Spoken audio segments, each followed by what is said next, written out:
Viramgam town police મથક ખાતે ડીવાયએસપીની અધ્યક્ષતામાં શાંતિ સમિતિની બેઠકનું આયોજન કરવામાં આવ્યું। વિરમગામ શહેરમાં શહીદે કરબલા ઇમામ હુસૈનની યાદમાં મનાવાતા મોહરમ પર્વ નિમિત્તે શહેરના અલગ અલગ વિસ્તારમાંથી નીકળતા તાજિયાની મુસ્લિમ બિરાદરો દ્વારા તડામાર તૈયારીઓ ચાલી રહી છે। બેનમૂન તાજિયાને આખરી ઓપ અપાઈ રહ્યો છે, ત્યારે આ પર્વ શાંતિ અને કોમી એકલાસના વાતાવરણમાં યોજાય તેને લઈને વિરમગામ ટાઉન પોલીસ મથક ખાતે તાજિયા કમિટીના આગેવાનો સાથે વિરમગામ ડીવાયએસપી અને પીઆઈ સાહેબ સાથે આગામી મોહર્રમના તહેવારને લઈને વિરમગામ શહેરમાં કાયદો અને વ્યવસ્થા જળવાઈ રહે તેમજ અમન શાંતિ સાથે તહેવારની ઉજવણી કરવામાં આવે તે હેતુથી શાંતિ સમિતિની બેઠકનું આયોજન કરવામાં આવ્યું હતું। પોલીસ અધિકારીઓ દ્વારા તાજિયા કમિટીના આયોજકોને જરૂરી સૂચનો આપવામાં આવ્યા હતા, જેને આયોજકો અને આગેવાનો દ્વારા બાહેંધરી સાથે પૂર્ણ કરવાની ખાતરી આપી હતી અને ઉપસ્થિત હિન્દુ આગેવાનો દ્વારા તાજિયાનું સ્વાગત કરવાની પોતાની ઈચ્છા વ્યક્ત કરી હતી। કોમી એકતાના અનેરા દર્શન કરાવતા જેવી રીતે રથયાત્રામાં મુસ્લિમ ભાઈઓ રથયાત્રાનું સ્વાગત કરે છે, તેવી જ રીતે હિન્દુ ભાઈઓ પણ મોહરમ નિમિત્તે તાજિયાનું સ્વાગત કરીને કોમી એકતાની મિસાલ કાયમ કરશે। નવાવરા India crime coverage news Viramgam. તમામ જે છે એના રૂટ પરંપરાગત રીતે જ રાખેલા છે, રૂટની અંદર કોઈ ચેન્જ કરવામાં આવે નથી, એટલે એમાં એ બાબતે રૂટથી બધા વાકેફ છીએ। એ સિવાય જે રૂટ છે એની અંદર અલગ અલગ 20 કોમ્યુનિટીના વિસ્તારોમાંથી તાજિયા પસાર થાય છે, તો એ તાજિયા જે રસ્તા ઉપર પસાર થાય છે એ રસ્તા ઉપર નગરપાલિકા, પોલીસ વિભાગ, જીબીની ટીમ, આરોગ્ય વિભાગની ટીમ એને અનુલક્ષીને કરવામાં વ્યવસ્થા જે છે સુનિશ્ચિત કરવામાં આવેલી છે। અમારો પોલીસનો બંદોબસ્ત જે છે સંવેદનશીલતા ધ્યાનમાં રાખીને પૂરતો બંદોબસ્ત અને અલગ અલગ 2-3 વિભાગોમાં અમારો બંદોબસ્ત રહેવાનો છે। આ સિવાય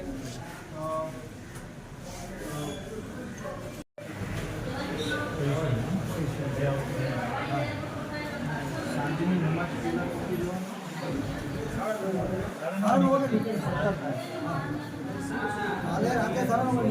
17 તારીખ અમે સારા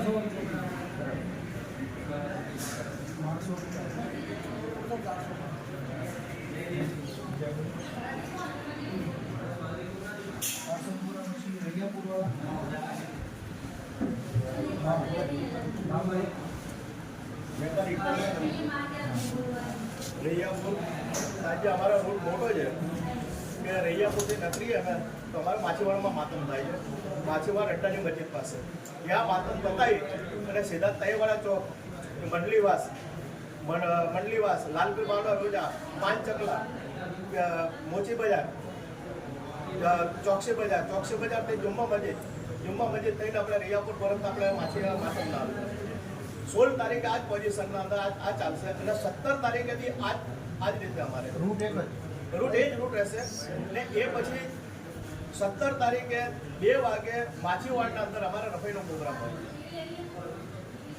આ અમારે વાત તમને કહેવાનું કે અમારા રૂટ પ્રમાણે અમારો ટાઈમ બહુ ઓછો પડે છે સાહેબ, બહુ ઓછો પડે એટલે અમે ઇમરજન્સીના અંદર રાત્રે 9, 9:30 વાગે નગરે માતમમાંથી ઉપાડીએ અમે તાજિયા અમારા, તો અહીંયાથી ફરતા આવતા અમારે 1 વાગી જાય છે 16 તારીખે અને 17 તારીખે અમારે 17 તારીખે અમે 3 વાગે ત્યાંથી 2 વાગે ઉપાડીએ તો આવતા અમારે રાત્રે 7:30-8 વાગ્યા, બરાબર। એટલે અમારો ટાઈમના મુતાબિક અમારો ટાઈમ બહુ ઓછો પડે છે, થોડો વહેલું ચાલુ, અમારા રૂટ પ્રમાણે ટાઈમ ઓછો પડે છે, અમને વહેલું ચાલુ કરો, વહેલો ટાઈમ કરો, ચાલુ તમારો ચાલુ કરો। અમે વરસાદની સિઝન છે ને 2-3 દિવસ આગાહી સાહેબ ટાઈમના મુતાબિક અમારે શું મન્નતવાળા બી હોય, બાધાવાળા બી હોય, અમારે બધાને એવું પડે છે અમારે। અમે એમાં કોઈ ના નથી પાડતા, પણ જે આપણો ટાઈમ જે ઉપરની પરમિશન લીધેલી છે આપણે એને તો આપણે ફોલો કરવાની છે, તમે થોડું વહેલું કાઢો। હા એવું કંઈક પછી અમે એવું છે થોડો હા, અને તમારું શું છે કે પોલીસને એક કામ નથી હોતું. અમારે પોલીસને એક કામ નથી હોતું પાછું. અમારે તો કંઈક થાય તો પછી અહીં દોડવાનું છે આખી રાત. અમારે તો શું છે કે પ્રોસેસન છે, મદદ કરીશ તમને ચોક્કસ.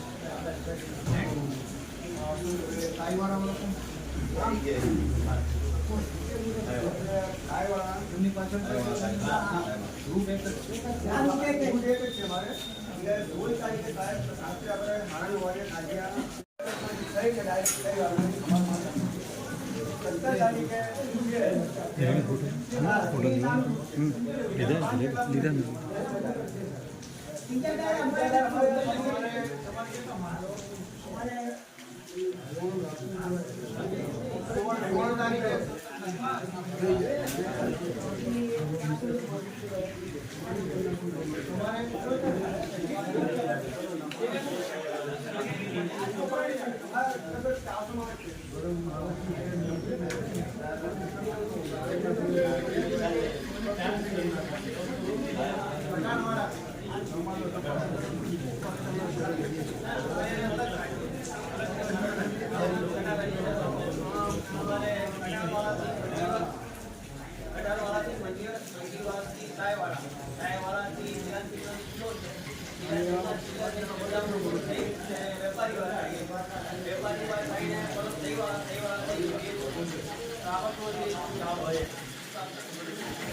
આવો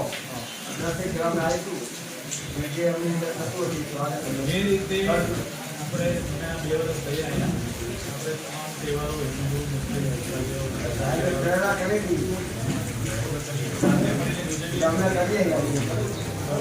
તમે જોડાજો આ બધા સાથે મારે જે વોલેન્ટિયર છે એમને ગીત તમને આપી દીધું કે ભાઈ આ થાય છે સાથે આટલા માણસો એ પોલીસની મદદ કરે. જેથી કરીને અમને બિનજરૂરી કોઈને અમારે દેવું ના પડે. જનરલી દરેક તહેવારમાં અમે આ કરતા હોય છે, જેમ કે રથયાત્રા હોય છે, પછી રામનવમીનો તહેવાર હોય છે, તાજિયા હોય છે, દરેક પ્રકારના તહેવારોમાં વોલેન્ટિયર્સની અપેક્ષા રાખતા હોય છે. અને આ કાર્યકરો સહકાર આપે. બીજું યંગ જનરેશન પર ખાસ તમારું કોઈને ટકોર કરી શકે. માથુંથી કેવું પડે થઈ